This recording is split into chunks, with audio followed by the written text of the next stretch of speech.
Olá a todos. Hoje nós vamos continuar conversando sobre este livro aqui, A Conspiração no Gênesis 6, como as sociedades secretas e os descendentes dos gigantes planejam escravizar a humanidade.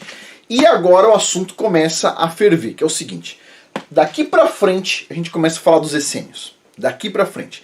Tem um capítulo inteiro sobre os essênios. Eu já li esse capítulo porque eu tenho interesse nesse assunto. Não entendi quase nada. Por quê? Porque eu entendi que ele já falou algumas coisas antes.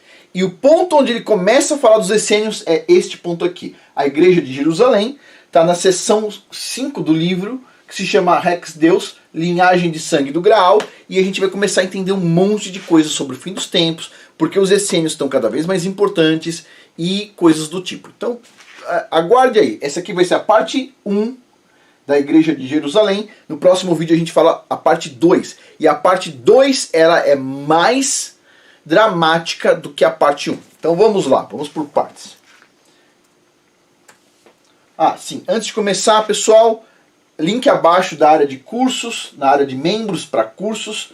Todos os cursos do canal estão na área de membros, custa $7 por mês para você assistir todos durante o mês. Se você quiser assistir 1 ou 2 no mês, ou 3 ou 10, não importa, o quanto você conseguir assistir no mês. E todo mês tem um curso novo, o curso novo deste mês, este aqui, Casamento Bíblico Nível 1. Esse curso aqui já ficou disponibilizado para o pessoal que está na área de membros, não só aqui da área de membros de cursos, que tem acesso a todos os cursos, como a área de membros do canal Casamento de Verdade, que tem acesso só a este curso aqui. E os comentários que eu estou vendo deste curso aqui, assim, o pessoal está elogiando bastante, ou seja, tem bastante informação aqui dentro, certo? Pois bem, então quem tiver interesse tem lá na área de membros, custa $7 por mês, ou quem tiver interesse só neste curso aqui, tá lá na área do Casamento de Verdade, certo? Do canal Casamento de Verdade. Pesquisem no YouTube quem não conhece ainda. E o vídeo de quarta-feira, que era para me tirar na quinta-feira, ainda vai estar disponível hoje, quando vocês estiverem assistindo esse vídeo aqui, até um pouquinho mais tarde. Eu vou tentar esticar um pouquinho o tempo que o vídeo vai ficar disponível lá, até às sextas-feiras, porque o pessoal pediu muito, então eu vou fazer isso. Pois bem, depois disso, esse vídeo que tá lá, o último vídeo de quarta-feira, ele vai ficar só para os membros, na área de membros, onde o pessoal acessa todos os vídeos lá. Agora, vale a pena, corre lá, assiste o vídeo da quarta-feira, tá disponível ainda, certo? E é grátis, você vai lá e assiste. Depois, no sábado, já não vai estar lá. Pois bem, sexta-feira à noite provavelmente já não vai estar lá. Mas hoje, nesse momento aqui, que vocês estão assistindo de manhã ou de tarde, vai estar lá o vídeo. Pois bem, dito isso, vamos lá, Igreja de Jerusalém. Pelo contrário, eles viram que me foi confiada a tarefa de pregar o evangelho aos gentios, assim como Pedro havia sido aos judeus. Pois o Criador, que estava trabalhando no ministério de Pedro como apóstolo dos judeus, também estava trabalhando no meu ministério para os gentios. Tiago, Pedro e João, aqueles que são considerados pilares, deram a mim e a Barnabé a mão direita da comunhão, quando reconheceram a graça dada a mim. Eles concordaram que deveríamos ir para os gentios e eles para os judeus. Gálatas, capítulo 2, versículos de 7 a 10. O apóstolo Pedro mostrando o seguinte, que ele recebeu a mão direita dos outros apóstolos para estar pregando para os gentios. Pois bem, ou seja, ele tem uma importância e ele é confirmado pelos outros apóstolos, certo? Não tem como descartar, remover Paulo da Bíblia, ok? Dito isso, então vamos lá. Quando a gente não entende alguma coisa de Paulo, lembre-se que assim, Paulo ele era um fariseu que estudava bastante a Torá e ele era este nível aqui, ó. Então, quando a gente lê alguma coisa de Paulo e parece contraditório, a gente tem que lembrar que assim, ele está num nível tão alto que é difícil a gente entender algumas coisas. Quando a gente vai estudando, a gente vai entender todas as cartas de Paulo, a gente vai entender o que ele quis dizer, né? Então, muitas pessoas falam o seguinte, Paulo disse que não precisa fazer circuncisão. Pois é, mas ele circuncisou Timóteo, certo? Então, assim, tem uma questão aí. Ou seja, ele era hipócrita? Não.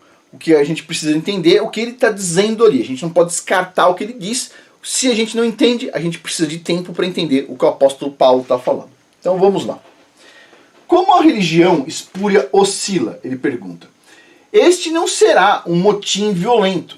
Surpreendentemente, será um golpe sem derramamento de sangue.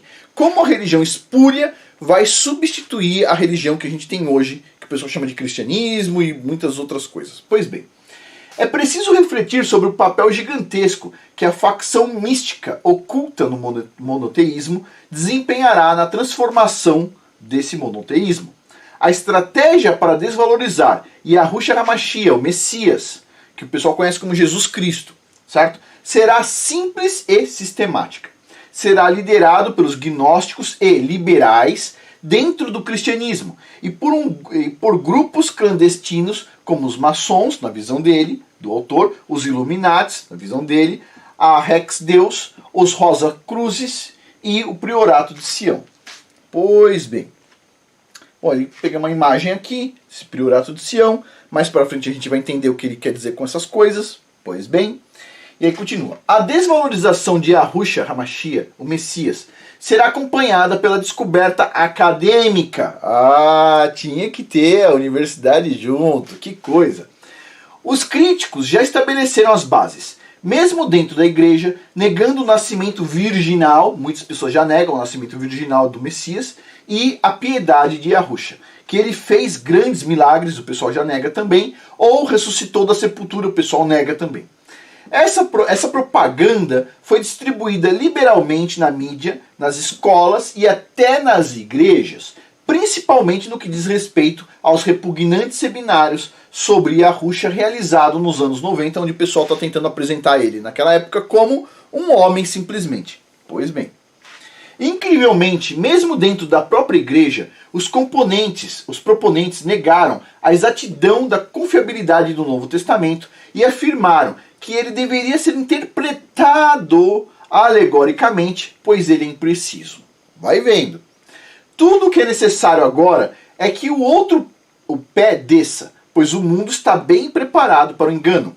O outro pé cairá na forma de descobertas que sugerirão que Yahushua não poderia ser o filho do Criador Yahweh, ou o Messias, mas sim um profeta iluminado. Então vamos lá, pessoal. Quando a gente dá valor para a arqueologia, que é algo feito na universidade, a gente tem que tentar entender se aquilo ali realmente é válido o tempo todo. Porque o que acontece? Vamos lá. O que acontece é o seguinte. Imagine que alguém queira fazer alguma coisa muito má e grande, como por exemplo, descaracterizar o Messias e colocar ele como um simples profeta. Vamos supor isso. O que você vai fazer? Você vai pegar e vai lançar isso de cara. Pensa só, a gente está tratando de pessoas muito inteligentes. Você vai lançar isso de cara, ou você vai começar a lançar uns pedacinhos. Olha esse pedacinho da Bíblia, que interessante. Essa Bíblia bate com a outra. Olha esse trecho aqui, esse aqui tem uma coisa a mais. Você começa a se empolgar. Olha só, a arqueologia está mostrando coisas boas. E de repente um dia, depois que você está já muito acostumado, décadas, gostando do assunto, a arqueologia diz assim, nossa, encontramos um texto aqui que prova que o Messias era um profeta. E aí, o que você faz? Pois bem, vai vendo, vai vendo. O terreno para tais revelações enganosas já está sendo cultivado, faz tempo. Os livros estão repletos de títulos como Sangue Sagrado, Santo Graal e o Código da Vinci, que muitas pessoas já leram. E cobrem assuntos como os manuscritos do Mar Morto, Maria Madalena, os Cátaros e os Essênios. Todos tecem uma conspiração consistente, formada de uma maneira detetive literária, à medida que todos buscam o sentido dos segredos da história. Pois bem, tá aí um livro, o Código da Vinci, que muitas pessoas leram, se tornou um best-seller. Eu te pergunto aqui, pessoal, alguém aqui acredita realmente, alguém aqui é idiota o suficiente para acreditar que um livro chega no mundo inteiro, é espalhado no mundo inteiro, por todos os jornais, se torna um best-seller que vende milhões e milhões e milhões e milhões de livros, sem alguém colocar o dedinho podre para ajudar? A pergunta. Alguém acha que se você... Vamos lá. Você fez um livro genial, ok? Você mandou para mim, eu gostei. Você mandou para outras pessoas, gostou. Todo mundo gostou. Nossa, é um gênio. Você fez um livro que... Nossa, eu li que gostei muito. Ok. Aí você acredita realmente que você vai conseguir vender milhões desse livro? Tipo, o New York Times vai te indicar, todo mundo vai te indicar, os jornais de todos os países vão te indicar. Como é que é isso? Você acredita nisso? Você acredita que o Harry Potter era um livro tão bom que todo mundo quis comprar? Ou a mídia faz a divulgação e todo mundo quer comprar? É a pergunta, ok? Pois bem, então vamos lá. Quase sempre eles incluem os Cavaleiros Templários, os Merovíngios, o Priorato de Sião, a Rex Deus, os Essênios e conexões maçônicas. Em todos os casos, a conclusão inexplicavelmente idêntica de todos os livros, sempre idêntica, inexplicavelmente idêntica à conclusão, é que esses grupos aparentemente desconectados escondem segredos destruidores para o cristianismo. Ah, que coisa! Um monte de livro, um monte de história chega à mesma conclusão, que tem um segredo que eles guardam que pode destruir o cristianismo. Oh, que gênios! Nossa, todos eles são, todos falando a mesma língua. Ninguém encomendou os livros para esses caras. Não, só tudo da cabeça deles. Vai vendo. Bem como segredos das 7 ciências espúrias. Essas organizações não são o que parecem, ele coloca aqui. A primeira linha de ataque é sempre contra segmentos do Novo Testamento. A aplicação literal é sempre negada em favor de uma interpretação alegórica, que vai desde o Novo Testamento, sendo realmente um livro centrado na astrologia, tem gente que diz isso, até sendo Yahushua sendo um zelote no coração da rebelião judaica, simplesmente como se fosse o Messias fosse uma pessoa ali rebelde numa revolução que estava acontecendo ali. Mesma coisa, a profanação é essa. Pois bem, continuando. Além disso, o Novo Testamento é transformado em um veículo radical para comunicar as conspirações rebeldes de Yahushua, como se fosse algo desse tipo. Vocês já não ouviram falar? Gente aí, umas pessoas que não têm noção do que é a Bíblia, falando que o Messias e Yahushua era comunista, e isso e aquilo, etc. Tal. Você está de brincadeira, os caras não leem a Bíblia, certo? Pois bem, mas o pessoal coloca essas coisas todas. Então, continuando aqui, era um rebelde, né? O Yahushua era um rebelde, o Messias, o qual é relegado a um membro proeminente do segmento essênio da sociedade judaica, sendo os essênios vistos como os antepassados do cristianismo, que secretamente protegeram os dinásticos ancestrais da linhagem real davídica. Ou seja, é a mesma história lá do Código da Vinci e de todos os outros livros que falam sobre essa vertente aí. Os essênios estão no meio. A comunidade de Corã, tem os manuscritos do Mar Morto, que são os manuscritos de Corã. Então a comunidade de Corã era um segmento radical da seita essênia. Eles viviam um estilo de vida monástico, puritano, nas margens do Mar Morto. Essa seita essênia radical era liderada pelo mestre da justiça, que supostamente recebia revelações de coisas ocultas criptografadas nas escrituras. Ok? Os essênios eram geralmente considerados por esses autores revisionistas como gnósticos judaicos e teosofistas e a alegada autoridade controladora sobre a igreja primitiva centralizada em Jerusalém, que era liderada por Tiago, o justo, irmão de Yahushua. Os teosofistas, isso aqui é a visão teosófica, tá? Os teosofistas também afirmam falsamente que Tiago era um essênio. Ok? A comunidade essênia maior era geralmente considerada uma considerável seita religiosa da Judéia, que era fortemente influenciada pela inspiração apocalíptica. O que não é comumente conhecido ou entendido é que os essênios são reverenciados pelos gnósticos cristãos como um ramo místico do judaísmo. Eles são considerados herdeiros da dinastia davídica, completos com o antigo conhecimento de Salomão e Moisés, trazido do Egito. Sabedoria que foi homenageada como misticismo ou mistérios de Hermes. Ok. Os gnósticos, gnóstico lembre-se, não é uma palavra positiva, ok? Os gnósticos acreditam que Moisés e Salomão foram importantes adeptos históricos dos mistérios.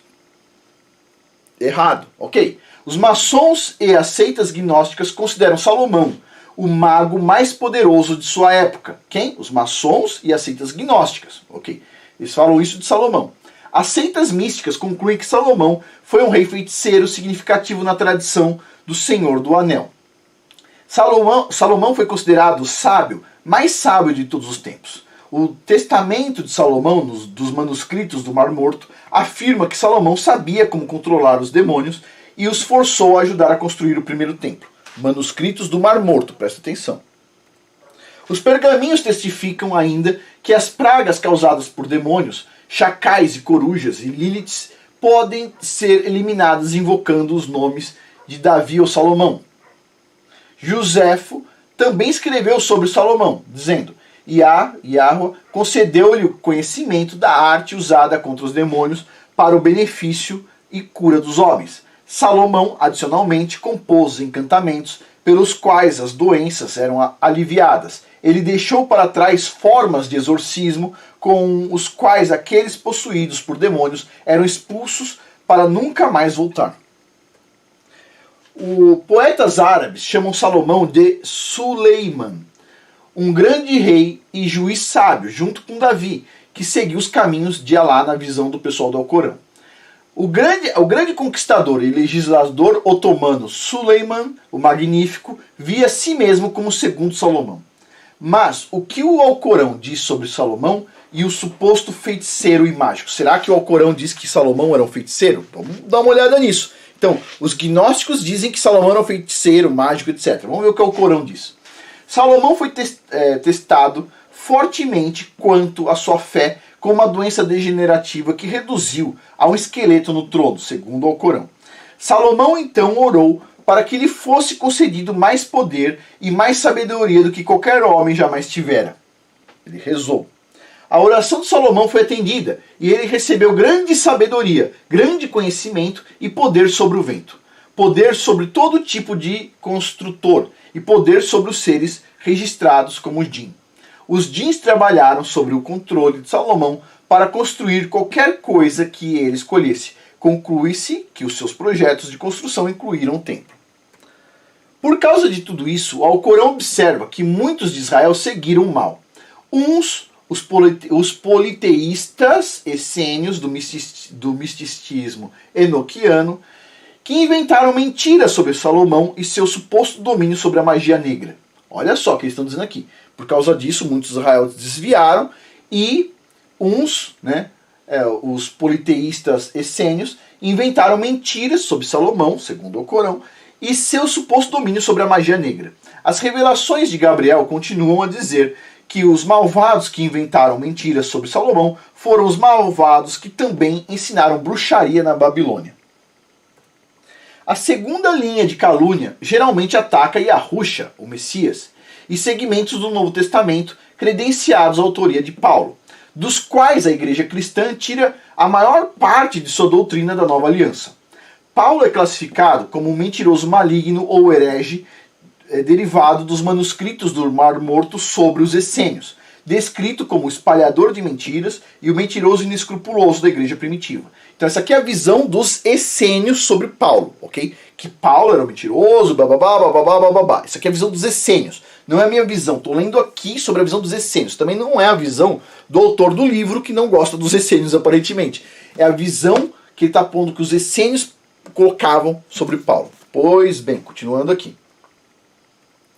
Paulo é descrito como aquele que corrompeu a religião da igreja primitiva, centrada em Jerusalém. Na verdade, mandeístas e maniqueus acreditavam que Paulo era um falso profeta que afastou seus discípulos da religião verdadeira. Eles acreditavam que a religião falsa de Paulo não era baseada nos verdadeiros ensinos de João Batista, em quem eles acreditavam. E aí o negócio vai começar a esquentar. E aí a gente vai começar a falar sobre os essênios. Os essênios representam um assunto que assim me incomodam, ok? E a gente vai começar a entender, quando a gente entender o que os essênios tinham em mente, o motivo de muitas coisas terem acontecido, ok? Isso a gente vai falar no próximo vídeo. A gente vai começar a parte mais dramática sobre os essênios. E a minha impressão é que daqui para frente no livro a gente já leu mais ou menos 2/3 do livro. 66, vamos por 70%. E a gente já discutiu 70% do livro. Nos últimos 30%, os essênios, pelo jeito, vão ficar aí durante um bom tempo, ok? Pois bem. E assim, os essênios eles levam uma questão que são os manuscritos do Mar Morto, que eles são usados para muitas coisas. Tem um outro ponto. Uma vez eu estava conversando com o Yahussef, e o Yahussef falou assim: Não, Afonso, essa estrela de Renfan, na verdade não é de Renfan, é uma estrela importante porque os essênios usavam essa estrela. Os essênios. Então assim, tem descoberta arqueológica lá nos essênios. Eu falei para o Yosef, falei assim, se eles usavam, eles estavam errados, ok? E o Yosef, inclusive, não usa mais aquela estrela que o pessoal chama de estrela de Davi, que na verdade é a estrela de Renfan. Ele não usa mais, você pode ver lá, eu conversei com ele, e assim, muitas coisas que ele tinha com aquela estrela de Renfan, inclusive ele queimou. Então assim, são coisas, a gente vai aprendendo, a gente vai tentando entender o que foi escondido da gente, e ao mesmo tempo a gente tem que ter a preocupação de não cair em novas armadilhas, certo? Pois bem, finalizando, pessoal, lembre-se que o vídeo de ontem, de vídeo de quarta-feira do canal Casamento de Verdade, que eu tiro toda quinta-feira e não fica lá muito tempo, ele está disponível hoje, aproveita lá, corre lá e assiste o vídeo, certo? Depois, sexta-feira à noite, ele já não vai estar mais lá. Continuando aqui, e lembre-se, link abaixo da área de membros, quem tiver interesse, tem vários cursos da parte aqui, tem parte de negócio, desenvolvimento pessoal. Esse aqui é um curso muito bacana, Aprenda a Criar Curso Online, é um curso interessante, vocês sabem que eu consigo fazer, provavelmente dá pra entender que eu consigo ensinar a fazer um curso online, certo? Pois bem, então tá aí. E o curso desse mês é o Casamento Bíblico, Conquistando a Força da Harmonia, é um curso interessante e é indicado aí para casais, certo? Para quem quer casar também é indicado, ou seja, e quem não é casado, já virou um vovozinho, etc., quer ensinar aos netos, também é interessante, certo? Esse curso aqui é bastante interessante. Muitas das coisas aqui a gente vai discutindo ao longo do tempo lá no canal Casamento de Verdade, mas aqui já está adiantado várias coisas e a forma vai ser um pouco diferente, certo? E é isso, pessoal. Então lembre-se, link abaixo da área de membros, ainda custa $7 por mês e é um bom investimento. Você está sempre lá acessando os cursos e tem sempre um curso novo todos os meses. Por hoje é isso, pessoal. Muito obrigado a todos aí pela atenção. Até mais.